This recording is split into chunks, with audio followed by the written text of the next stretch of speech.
Welcome to Satsang.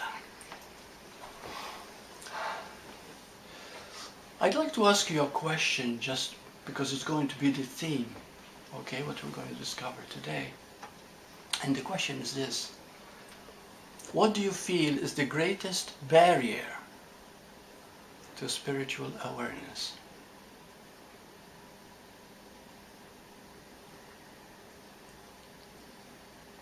Yeah. To think that it's something you need to get. Oh, that's not a bad point. This is something even more subtle. Perhaps wanting, wanting the truth to be what you want it to be. That's a very good one too. You see why I want to get your feeling? Yeah. But it's not quite it. What do you feel blocks you from? Yeah. Is it to think that I'm special? That could be too. It is the inability to listen. Because when we listen with the heart, not with the mind, we begin to perceive. You see, we try to figure things out. And there was a professor at UBC, and I met him, and he gave a talk to a large audience. And he said that the lecture I'm going to giving, at the end, you'll probably retain 35%. The next day it will be just about 10%. And then he was asked, why is this so? That's what we're going to discuss today too. You see, he put it this way. He says, because you listen with the mind, and the mind either agrees or disagrees. Now, if it agrees, it hasn't learned anything because it's going on with its own established beliefs. Got it? It's what I believe anyway. So it's nothing new. If it's something he doesn't believe and he says, no, I reject it, I disagree, then it doesn't go with your viewpoint and you're blocked to it anyway. You're not hearing it. See, but the heart is open to possibilities and doesn't block anything. Because it is like the child like the innocence of a child. It is totally open to experience. And it's not filled with right and wrong, should and shouldn't, must. You see, there's none of that. There is only the willingness to experience. And that is the whole key. See? Hi. So, there's a chair for you.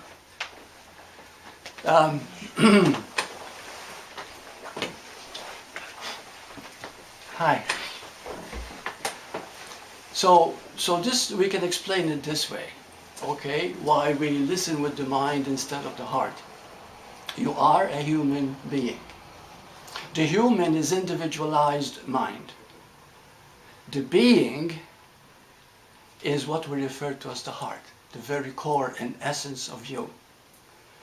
But we do everything by listening to the mind, you see, with the mind. And so we lack depth. So we listen to words, what we think the words mean according to how we established meaning to them, and then we try to live from thinking that this is the truth. But the truth has nothing to do with any definition you give it. Okay? So today we'll focus a little bit more on heart listening. Heart listening means that everything has a message. Whether you're feeling bad or good, it has a message. Whether you're feeling pleasure or pain, it has a message. But the message is not always what we think it is. The mind conjures up, oh, they're angry at me, there's something wrong with me, or they shouldn't. Immediately we jump. But if we were to listen, we would hear an entirely different message. And that's where the awakening of consciousness, of awareness happens. So what we're concerned with here is feeling rather than thinking. What is the difference between thinking and feeling? See, thinking is always about it. Think about love. Write books about love. Write songs about love. Everything is about love. but you don't know love until you feel love. And then you only feel love to the extent that you feel it. Got it? And the more you feel the love, of course, the more you are one with it. So it's feeling, not thinking. I had a guy just send me an email a couple of days ago, and he says, I was in the West End and I watched the sunset. And he said it was beautiful. For the first time I actually watched it. I sat on a bench and I just sat. And he said, I felt good. He said, what is that goodness that I felt? And I said, because you listened to it. And so when we think listening, we think there are some words. Well, you could put words to it if you like, as long as you know that the feeling has no words. But the sunset was, in its beautiful glow, was saying good night to this part of the world. But it also gave us the promise that it's going to rise again. And you might say, but how do I know that it's telling me that? Because when you really listen, when you sit very still and watch that glow, you can feel it. It's like a promise, you see, that there's going to be a tomorrow. Are we understanding what listening is? See, it's a tuning in rather than listening to words. So what is really listening? You see, there's nothing that you can experience in life that you cannot listen to.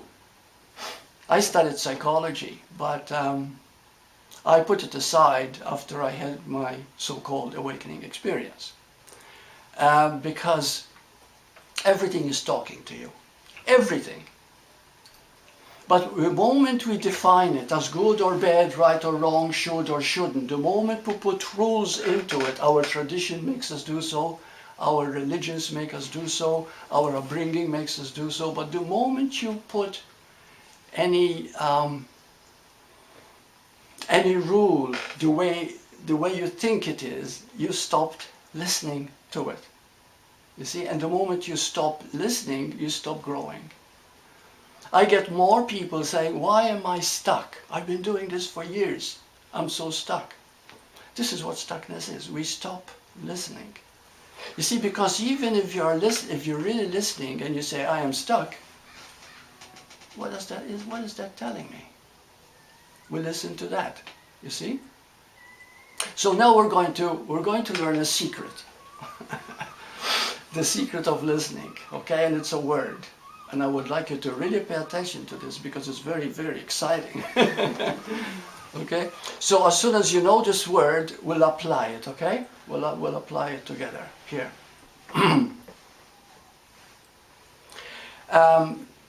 Okay, so let's say how do we listen? You see, you are a human being. So the being, there are 7 billion humans on this earth, and there's only one being. But let me tell you this before we go into the deeper aspect of the secret of listening. I did a little bit of research lately, and I found out some things very, very interesting. One interesting thing is that in the United States, there's 100 million antidepressants being prescribed by doctors every year. 100 million antidepressants. Now we know what that does, eh? It raises the serotonin level and it depresses the dopamine level, which means that even your sexual energy begins to die. You see? So the damage that these drugs do, and yet it's worldwide. There's 700,000 suicides a year in the States. In Canada it's 4,000, which comes to about 10 a day. Now, excuse me. Now, why am I telling you this? Because you see, we don't listen with the heart, we listen with the mind.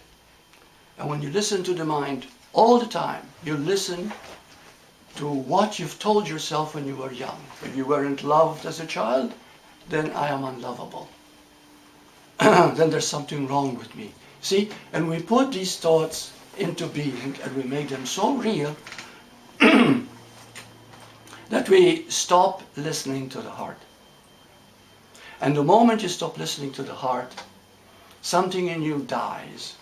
You begin to die. You see, depression is a result of that type of death. And if you understand what depression is, it's something interesting. I've said it many times, but I'd like to repeat it again. I had a woman, a few months ago, and she's a businesswoman, a career woman, a very successful woman, and suddenly there was a tragic death in her family, and she, to top it all, she lost her lover, her business went bad, and she tried to commit suicide. Anyway, to make a long story short, she Skyped me at one point, and even while she's talking to me, she's saying, I don't know what the hell you're going to be doing, but I want to try it, try anything. And to make a long story short, I came to the point and I said to her, okay, what is depression?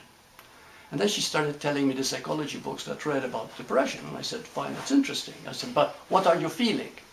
She said, I'm feeling helpless. Now get that word, helpless. I said, now listen to that word, helpless. There's nothing you can do because the ego part of you, the mental conditioned part of you is totally helpless to do anything about it.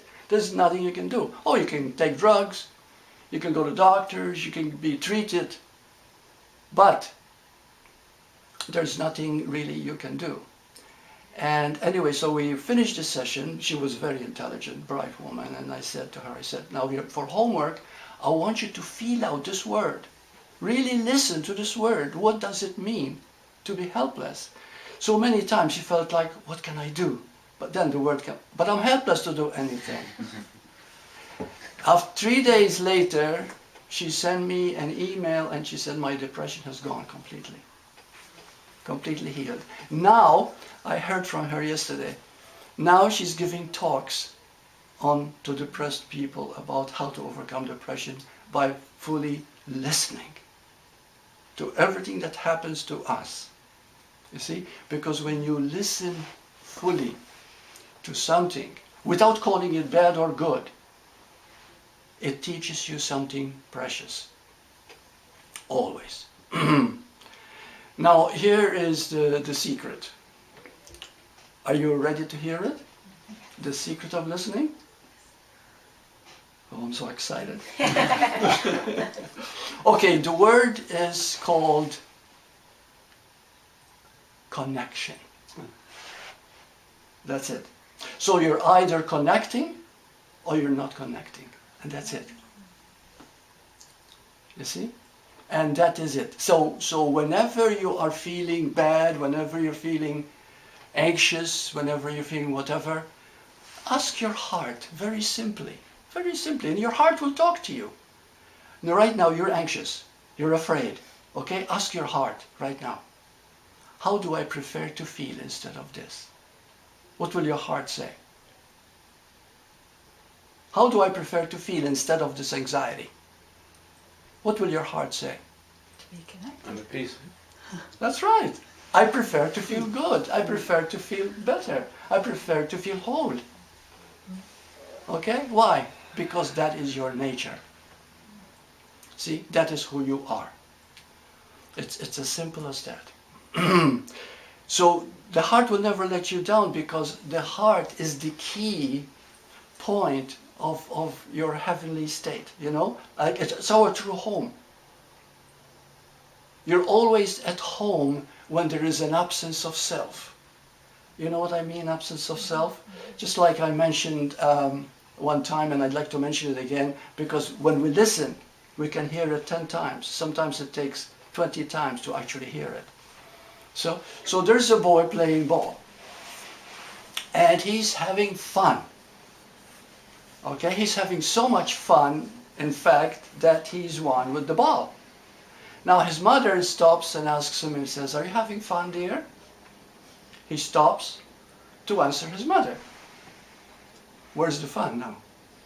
It's gone, right? So who was having fun? See, if we understand this, we understand what it means to listen. Who was having fun then? The being? The being, the fun itself, the heart itself. You see? So when we are at our best, we are at home. But we're not conscious, we're not self-conscious about us at the moment. You see, we are it, the very energy itself. That is the secret, connection. You see? So whatever you're feeling, whatever is going on, ask yourself this. Okay, if you're connected, you won't ask it because you're feeling good and the question does not arise. Did you know that when you're happy, you don't have questions? You know, you're happy, you're connected. When you're connected, there's absence of self. You're see? complete. Was that? You're complete. If you're complete, right, exactly. But the moment you don't feel complete, you are not connected. Now, what does it mean to be connected? What do you feel then? To be at one. That's right, to be at one. To be at one with everything. You see? And whatever you are at one with, you are that. You see? That's how versatile, that's how grand we really are. There's no limitation to us at all. No limitation whatever. We are whatever we, at the moment, can see, experience, and allow. But the sense of self, which is limited, the sense of the ego self, is always coming, but what if? You see? There's always coming in. And that's what disconnects you. So now, it would be lovely if we would participate in this, okay? Let's say a person is feeling, give me one of your experiences, something really bad. How would we look at our disconnection to connect again? Angry? Okay, let's say you're angry. Okay? So you're feeling angry at the moment. Who is angry? You mean myself? You are. Right. You are. And who are you? Nobody. No, just say what you feel. There's no right or wrong. Okay? Yeah. If you're angry, me is angry. Who is this me that's angry? Oh, the ego, right? Let's not mention the ego for now, because I already mentioned it. No, that's okay. There's nothing wrong. It's just that if you use a word too often, you begin to think you know it. And if you begin to think you know it, then somehow you're not listening anymore. You see, there's always more and more and more. What we call ego is a conditioned self, okay? You're brought up with certain beliefs, certain traditions, certain past, you know, nationality and that, etc., etc. And it's all beautiful and it's all one. But what happens is that you feel that this is the truth to you. You see, and you don't see that others, being different than you, are also, you know, different than you. But that doesn't make them wrong. You see? So we have to allow all the time that whatever we believe is just a belief. But there's more. So what we call the me is that part in us that is actually believing this, and it made it so real. And because you've made it so real, you act from it automatically. That's called the conditioned mind. You see? When we look at it, at who is being angry, we will find the part in us that disconnected from the whole. Okay, that's how we begin to get in touch. Now you might say, but I feel I'm disconnected. How do I connect again? No, that's not your business. That's God's business. Don't worry about connecting because you're always connected. You know, you're always wired that way. There's nothing for you to do. Just see that you're disconnected and it's okay. The moment you say it's okay and mean it, you're connected. See how simple it is? It's really that simple. But if we fight about it, no, it's got to be something that I've got to overcome it. I've got to get rid of it. This is wrong. You see? Then we keep on going and going over and over again, struggling. And our home, which is our being, which is our heart, is complete. And listen to that word, complete. Listen to it. Complete. There's nothing you need to do. Nothing. Just get out of the way. You see, it's complete. So you don't need to fix it.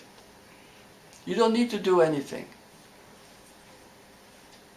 Okay? So let's ask some questions now and see how we will tackle it. We'll look at this. How we get back to connection. And remember, you don't get back to connection. You are always connected. What you need to do is see the disconnection. That's it. And then say, it's okay. You would more so feel the disconnection. Oh, you always feel it. Yeah. I mean, yeah, it feels like a discomfort. As in feeling, yeah, yeah, exactly. Yeah. Any feeling of discomfort, self-consciousness, fear, going to do something wrong, or whatever, it doesn't matter. Any form of disconnection is a disconnection. Disconnection from the whole, yeah. How about guilt? How about guilt, Burt? Guilt is the primary thing. Thank you. Guilt for, say, particular actions that Yeah, you cannot accept. Okay. First of all, let's talk about guilt. Guilt is the primordial. It's the thing that we're almost born with, but we're not. The fact that, see, the moment we got born in time and space, duality. Okay, we emphasized the human and forgot the being. Okay, we cannot help it. It's part of survival instinct. We're not doing anything wrong. Okay, the point is to listen to what is happening. We're not doing anything wrong, but what happens with this process, we forget the being, that we begin to think we lack something. You see? Oh, I'm not good enough. I don't feel complete. You know, and because I think I am just Burt. You see, and all I am is my training and everything else. And so I begin to think, oh, you know, I'm not as good as. I compare, I do this, I do that. But when that feeling stays with me, that's called guilt. The feeling that something is wrong. Or the feeling that I've done something wrong.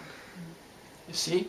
Now, if you think that it's something you've done wrong, and you believe it is, then it's no longer guilt per se, it's a shame. Okay? Shame and guilt are very, very similar. Guilt is more tenacious than shame, because shame is based on a specific incident or experience. Guilt is subtle. It's nagging at you. It's like a pebble in your shoe, and you can't get rid of it, you know, and you don't know where it is. So that's what guilt is. Guilt is very sticky there. But guilt brings all the other feelings, brings the shame, brings all the other feelings into it. You see? Until we come to the point where we hate ourselves. Now, when we think about these people,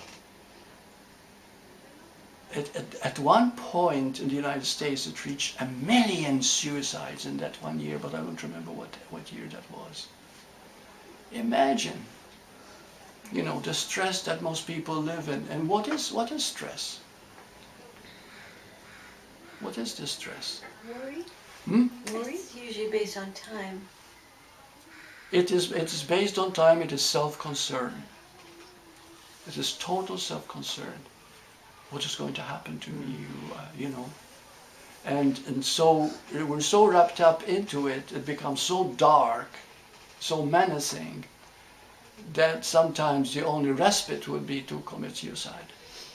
And so this is, you know, happening worldwide. And in Canada, did I mention? In Canada, there's only 4,000. So which comes to about 10 a day. But that's minimal in comparison to other countries. You see? So this is where we have to really start listening. You know, what is wrong with this picture? Is this the way it's meant to be? Because when you have moments of silence, oh, you feel the glory of God, you know, you feel that beauty, you feel that peace. But there are people who've never experienced it. There are people who never experienced their inner home. And that's the saddest thing. So the only thing that they have are their thoughts. And the difference between thought and feeling is that thought is always about it. Feeling is now, you see? And so when you listen to that feeling, it brings you to now. Okay? And then you ask that question. And somehow or other, now let's talk about guilt some more. Okay. See, what happens with guilt is that guilt is self-perpetuating. So this means that when you feel guilty and you try to get rid of that guilt gets back at you and comes more vicious than before. And if you do anything about it some more, it can drive you insane, because what it does is keeps coming back at you, saying, I'm not good enough, there is something wrong with me, etc., etc. So all the time you're trying to overcome something, but the guilt is control itself. Do you understand control? Okay, control has three avenues, three points. Okay, and everybody is born with the need to control. If, see, let's say as a child, the first 6 years of your life, you are controlled by your parents. Do this or you're bad. Blah, blah, blah, you see. Make sure you go to do this or do that, whatever. And if you as a child refuse, you begin to feel guilty. The parents sometimes make you feel guilty by saying, how could you do this to us? Which makes it even worse. So you begin to hate yourself. So we are brought up with this type of guilt. Now, what happens is that when we pass the age of 6 or so, when it has implanted, and we're almost set for this particular lifetime and that particular belief system, there is a part of us that says, no, I want to be in control. I don't want to be a slave to this. I have to be in control. But in order for you to be in control, it creates two fears. Fears of being controlled and fear of losing control. You see? So every time you say to yourself, no, I mustn't give my power away, I want to be in control. Fine. But by doing that, again, I'm repeating myself here, is that you create those two fears, and they are vicious. The fear of losing control creates panic attacks, creates nightmares, creates, oh, you name it. I was a hypnotherapist for 30 years, and I've learned a lot about control and what it does to the psyche. And then there is the fear of losing control. Oh, the fear of losing control is what we think, oh, I'm going to go insane. I'm going to lose my mind. This is going to happen to me. Oh my God. You see?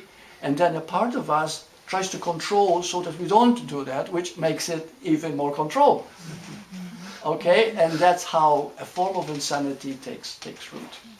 And this is why it is so beautiful to start listening to the heart. Because the heart is saying, be. Just be. Everything is okay. You are love. You are guiltless. You see? And when you start listening to that, you connect again.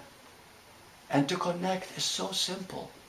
It is saying, how do I prefer to feel instead of this anxiety? I prefer to feel whole. Why do I choose to remain anxious then? You see? That's the part of us. You know, we keep choosing. We keep choosing to remain in anxiety. But we have the power, once we tell ourselves that I want to feel, you know, what do I want to feel? I want to listen. Okay? When you start listening, you begin to see what you're doing. You begin to actually feel what your mind is doing. It's drawing you back into that pain, and you almost want to stay in that pain. Why do we want to stay in that pain when we know the heart is telling us, I prefer to feel whole? Why do we remain in that pain? Why do we want to remain in that pain? Because it's familiar. It's familiar and we want to punish ourselves. Okay? Because we don't think we're good enough. You see? So therefore guilt creates the need to punish yourself. You see? Yeah, so this is the vicious circle. To break free from the vicious circle requires the total clarity. And the total clarity comes back again. You come back to the heart. The only thing that is real. The only thing that is real. Well, when you realize it, you just wake up.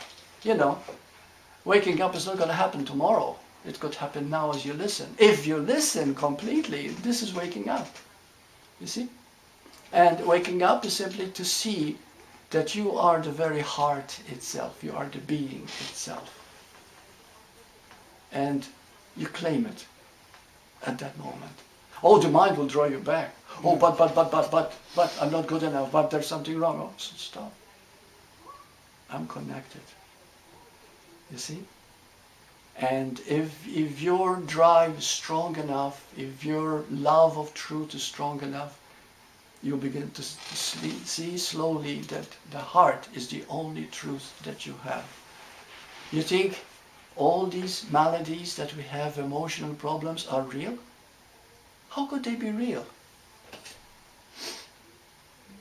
Really? How could these things be real? No, I'm honestly saying this, really. If the wars that we see, if the inhumanity to man is seen, if the enmity and all that's going on in the world is real, then this is hell, isn't it? Right? Yeah. And But it if is for some people. right, yeah. So therefore, what does that mean? If this world is hell, it means it's an illusion, isn't it? It's a dream. It's a nightmare. It's not the truth. Because when you go into silence, when you become very still, you can feel this presence. Yeah. You can feel this beauty. The amazing thing is that when we're in that silence, or that silence is here, or whatever we want to say, then the story, which is what we're talking about, Right. just isn't even there. Or if it's there, it's so ephemeral and has no That's- reality whatsoever. That's right. And yet it seems, and then when it seems there's some sort of involvement with it, then it seems like it's real. And The it's moment you're involved with in it, and yeah. the mind, the conditioned mind I'm talking Yeah. about, okay? Yeah. Which we refer to as the ego, Yeah. draws you back into it to keep making it Yeah. real, to making it And real. sometimes it can be such a struggle, because it can just be in a moment. In a moment, here I am, empty, Yeah, vast, right. in this moment. Yeah. And then Right something now, can come up, yeah. and it could just try to pull me out of the emptiness, in a sense. That's how it feels, and saying, here I am, here I am, here I am, you know, and it's like a struggle at that time, I find. It Yes, seems. yes. It can be. To be aware of that struggle and see the futility of it is the beginning of wisdom, is the true listening.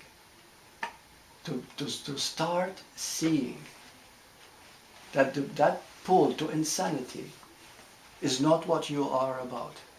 And the moment you start seeing it, you start breaking free. Thank you, Burt. Yes, yeah. And the point is to listen to it.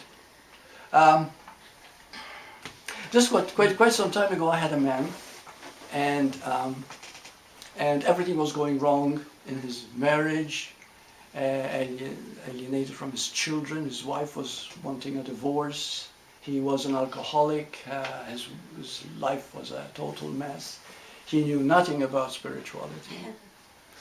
And anyway, to make a long story short, I said to him, I gave him as a homework to get up very early in the morning, right here in Kids. I said, go to the beach, sit on a bench, look at the horizon, and keep watching the sun rise for half an hour.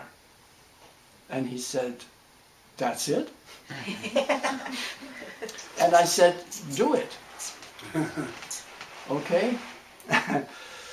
So went, and he sat, and After half an hour, he did become quiet, looking at the sunrise, you know. When he walked away, a thought came to his mind, and he told me about it. He said, "What the fuck? You know, nothing's happened here." You know, and this is exactly what he said to me. But something else. By saying it and expressing it, something wonderful happened. He remembered what I said to him. No, I said, no matter what your mind tells you, stay with that silence that you felt at sunrise. And he remembered. And by the time he reached his home, he felt a change had taken place. And he was still getting divorced, he was still losing his money, he was still an alcoholic, but it didn't matter. There came a point where, at that moment, he was okay. Okay, now he's okay. Back with his wife, he's got a job. He reached that point where it says it's okay. The moment you say, I'm okay, and really mean it, you connect. And all you need to do, that being is filled with love. The being that you are is love. And all it wants you to do is take that first step. Most people won't take that step. But, thank you. When you take that step and mean it, you don't need to do anything. Because you're always connected. The moment you feel connected again, even for a second, you're back on track. You're in alignment. You see? What I'm hearing you say is almost like you need to disconnect to connect. Then you're in connection. Yeah, if you want to put it that way, you can say, oh, I want to disconnect because I want to feel the connection. So you look forward to the time when you can get depressed, right? Yeah. What happens when you get depressed? Do you really want to connect at that moment? Let's be honest. Well, I think No, you need you to. don't want to. No. You don't want to. This is where we keep talking about it, you keep listening to these videos, you keep reading about it, you keep praying for strength, until one of these days, in the midst of pain, you can turn and say, yes, enough is enough. But it's like there's listen now. a calling for understanding of yourself. Yeah, And that's, you're always beautiful, you're always okay. but that depression is such a call. It's a call. For awareness, it's for a call, awakening. yes, Yeah. yes. Yeah, yeah. For learning. Imagine 100 million antidepressants are prescribed every year. And the cost of them. Yeah. You know. Anyway, see how relaxed he is? He's always at home. One of you. So, are there any questions?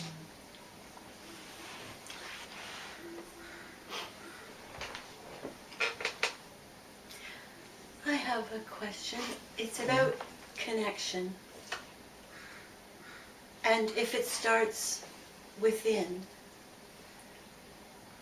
I mean, there really doesn't need to be an outward connection.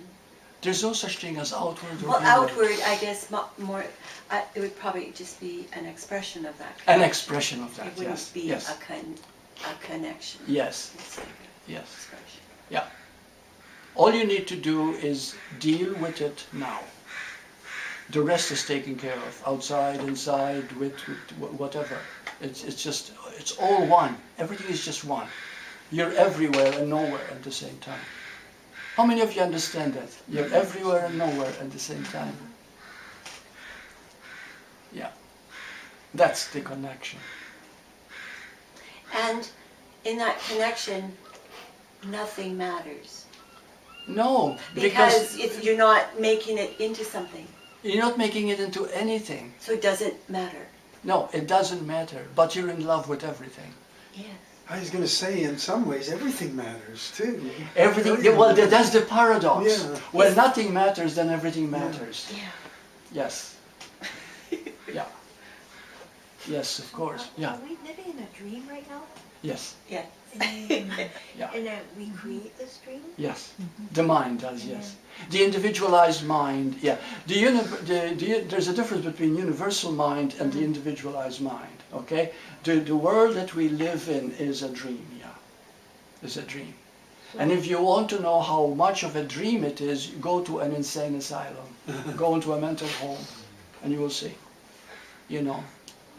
And these people have taken to extreme, and they're really caught in their mind now. Now they're living in a world they created, which is very real to them. And whose dream is it? Hmm? Whose dream is it? Well, it's your dream if you are dreaming it. But if we are one, then is it not one dream? No, no. You see, because if we are one, then we're not in a dream. The Well, moment not that one. Do- I mean, another one. not that one. When you feel the oneness, there is no dream. Okay. The world Wake up. the world is still an illusion, but you no longer see the ugliness of it. You see the beauty of it. See, there's another thing too. You see, and it's not what you see. We talk with words here, but when we get to feeling, it's an entirely different thing.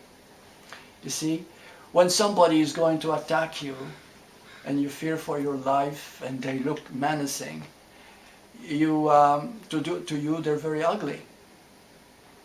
But the moment you begin to see that they are in pain, okay, compassion replaces that fear, and it's a totally different ballgame.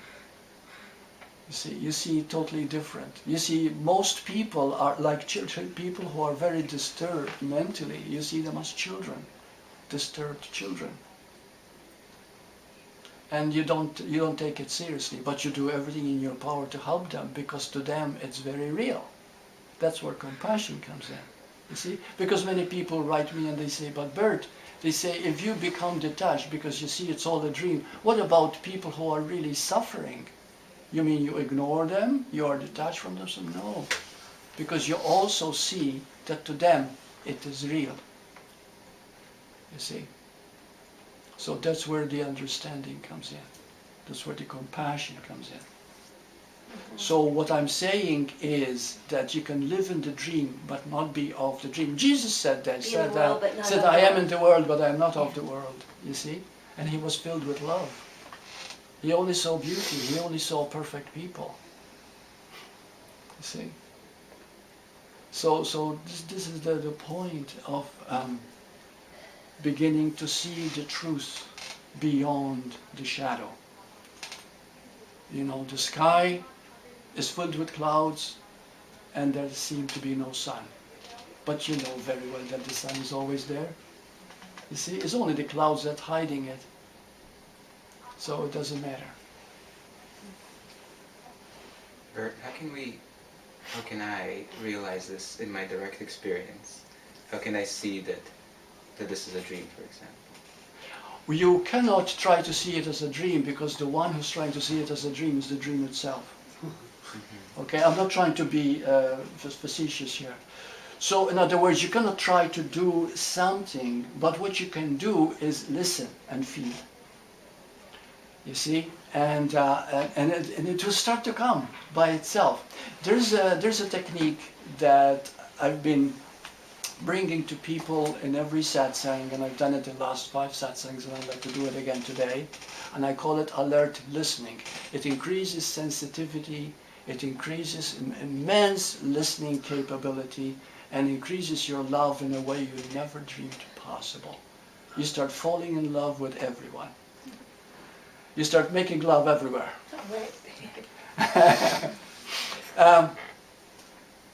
What is it, alert listening? Alert listening is this, okay? What is the nature of the mind? It is judgment, right? It is judging all the time. There's never a time when it's not judging. Now you might say, if something is good, is that a judgment? Yes. Because the moment you make up your mind that it's good, you've defined it in your mind as being so. You see, and you cannot see deeper, vaster possibilities within it. Are you with me so far? So the mind is always judging. I'm getting to you here, okay? How we can go to it. So, so the mind is always judging, but we're not aware that we're judging all the time. Okay? So you make it a point to be aware that you're judging. But what happens initially, okay, is that the moment you catch yourself judging, a part of you judges the judgment, and says, oh, I'm judging, I shouldn't. Another judgment. But it caught you, and you're caught. That's how subtle it is. This is how complex it can be. You see? So therefore, what you do with this technique, and I've had quite a few people are doing it, and it, you know, like this week, I kid you not, and I'm very happy about it, I had so many donations coming because people says, I'm doing it and it's a whole new life. And it's wonderful, you know, so anyway. But what you do is this. The mind is judging all the time, you know, maybe 1,000 judgments a day. But the moment you become aware of one, and that's how you start with one, you become aware of one, just say, thank you for making me aware of it. Now, the moment you are grateful for being aware of it, you are no longer judging it, right? You're not making it wrong. You see, don't make a judgment wrong, because it is the nature of the mind to judge. The judgment, what I mean is, you're always making up your mind. Oh, this is the way it is. Okay? The moment you say, this is the way it is, what happens? You've closed your heart. You solidified it. You're no longer listening. You see? So we go back to Boris here. So keep on saying, and be grateful. Every time you judge, be grateful for it, that you are aware. I mean, awareness is everything, because awareness is the heart. Okay? Pure awareness. So therefore, keep being aware all the time, every time you make a judgment. And then something starts to happen. You start becoming aware of things you were never aware of before. People that you thought were crude and coarse, now you see a gentility and a sweetness you never saw before. You know, I had a woman, she said to me, she said, I hate my boss. You know. And she said, I'll never. And I said, well, what you can do is try to find something that you like. Even if it's the way he walks, even if it's the way he smiles, it doesn't matter. And when you start doing that, it takes courage. Because the mind loves to hate. Did you know that? Yeah. Yeah, it enjoys being angry at someone. But we do not realize that who you're angry with is yourself. Because how you feel about another is you are feeling inside. So therefore, by being grateful for judging, and it's okay, you open up a whole new world. In a very short space of time, you might be aware of, I don't know, maybe 100 judgments in one day. Can you imagine then you begin to see things in a whole new way, because you see, the reason we want to make up our mind, the reason why we want to reach a conclusion about something is because we want safety. We want security. Oh, that's the way it is. So that we can feel okay. You see what I mean? Mm-hmm. So you have to stand on, you have to go on a limb here in order to follow truth. You're never arrived at the truth. The beauty of truth is its immensity, its infinite possibilities, in its grandeur. You see what I mean? But it opens you up in ways you never thought was possible. And you begin to feel an energy you never thought you had. And that's the most beautiful thing. And so what you're doing, that's what being awake is. You move from thought to feeling. You see? Feeling is always now. Now has no exit. Now is eternal. Now knows no beginning or end. You see? So, thinking is always about it. Always about it. It's never it.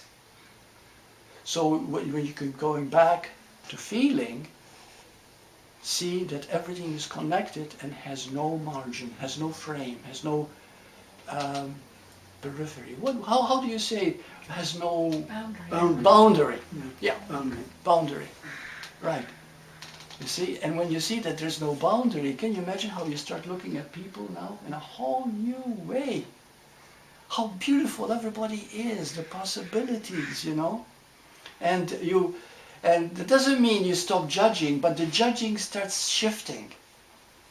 Because you become aware immediately, my goodness, you know. You know, sometimes you meet a person and you make up your mind that they're not very bright. And then you start talking to them and you see there is so much sweetness and so much kindness, and you begin to see an entirely different thing. This is, oh my goodness, how I have judged this, you see what I mean? So nothing is bad, you see, because the very nature of the heart is that. So, yeah. How about people that likes to bully? Likes to what? Bully others. Fooling? Bullying. Oh, bullying. Well, you see, when we don't have love in our hearts, we choose power.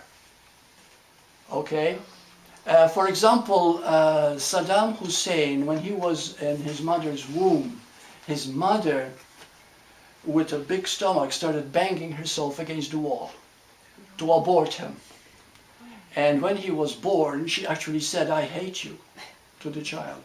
Saddam Hussein, by the time he was 14, he committed his first murder.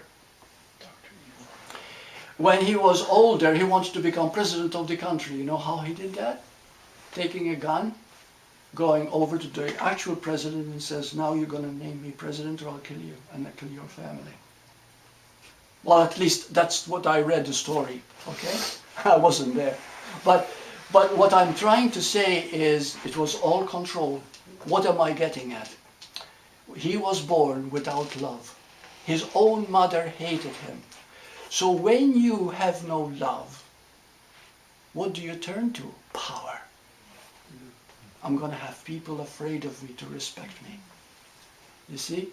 So this is what we do. So that's what a bully is. Bully is also inherited. Like, for example, let's say you have a father who is prejudiced against blacks or against hippies or against this or against that. And you'll find that the child might start bullying such people. You know, so he inherits certain characteristics because of lack of, you know. Anyway, so that's what a bully is. There's a story of, in terms of judging that you're talking about people, there's a story of Bhagwan Ramana Maharshi, because his disciples said they never heard him say a bad word about anyone. Yeah. And when anyone in the area would die, he'd always make a few comments about them. And one day this fella that everyone hated in the area died. He used to read out over a loudspeaker, he was a moneylender, the names of the people who owed him money and how much they owed him. And he'd read it over and over again all night so the whole neighborhood could hear. And they all hated him. When he died, the disciples said, "Let's see what Bhagwan does with this guy now. How is he going to say something good?" And he said, "Man," not using that, I mean, "that man sure could eat. He sure loved his food." But he always saw something. He always saw something good. That's right, yeah. And he's not even trying to find something good. It's just that he sees it. You know, and he sees that others are not seeing it, then he makes it obvious. So that others can. Yeah, so that others can. Right, right. So let's finish off by saying this, okay? Always listen.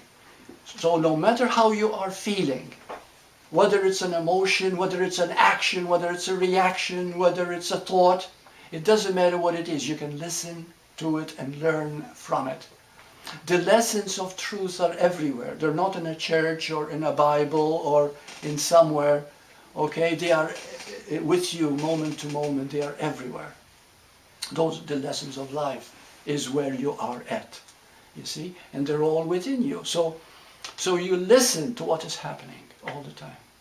And you never make it wrong or right. Now, if it happens to be devastating to you, if it happened to be very hurtful, and you're grieving about maybe you broke off with a girlfriend, your lover left you or whatever, and you are grieving. Now, you cannot stop grieving, you see? So allow yourself to grieve and listen to that grieving. How we want to connect again. How we want to be a part of something. You see what I mean? Keep understanding all the time that all the time we are reaching out to feel our wholeness. You see? So you see the beauty of something which is always beautiful when you listen to it. It's only our mind that makes it ugly. See, it's only our judging mind. You know. So no matter how you are feeling, always listen to that feeling. And that feeling, by allowing and seeing the connection in it, it doesn't change you right there and then. But what is happening is that you're making yourself aligned with the oneness. You see? You know what I mean when I say aligned with oneness? Yes. Okay. So as you become aligned with oneness, that oneness takes care of it. You don't need to do anything. You need to allow it that it's okay. You see? Okay, beautiful people. Yes? Question. So this person keeps showing up, keep bullying us. Is it that person is trying to teach me something? Yes, yes. If you're afraid of him, he's teaching you something very precious. Okay? Because he's trying to control you, he's trying to put power over you. You see what I mean? So he feels that if he manipulates you, he's going to get you to do what he wants you to do, whatever that is, money-wise or power, whatever it is. You become aware of that, and all you need to do is look at him. Say to yourself, I'm okay, but look at him. Don't look away. Don't ever look away when somebody is a bully or try to overpower you. Just keep looking into their eyes, even loving them. You see, and twist. Answer, I think. Yes, yeah, yeah. Is there something about that this person bullying me is something that I've not attracted Yes. to? Everything that happens to us, we strengthen me, attract. to reconnect with maybe just what you're explaining Yeah, here. yeah. Everything that happens to us, we are creating. Yes. You created that bully in your life. Yes. So this is the lesson that you need to learn. So now, not to give your power away. Okay, when I say don't give your power away, I'm not saying that ego has power. Okay. What I'm saying is don't give up your true home for fear. So just say I'm okay. It doesn't matter. This person cannot affect me. He himself is bullying because in his heart he's not happy either. He's trying to control. So don't look away, don't cower, don't run. Look at him direct. And say, I can't do anything about this. Yeah, yeah. So you don't... Absolutely. And there's nothing you need to do about it either. Get in a pink tea. Yeah.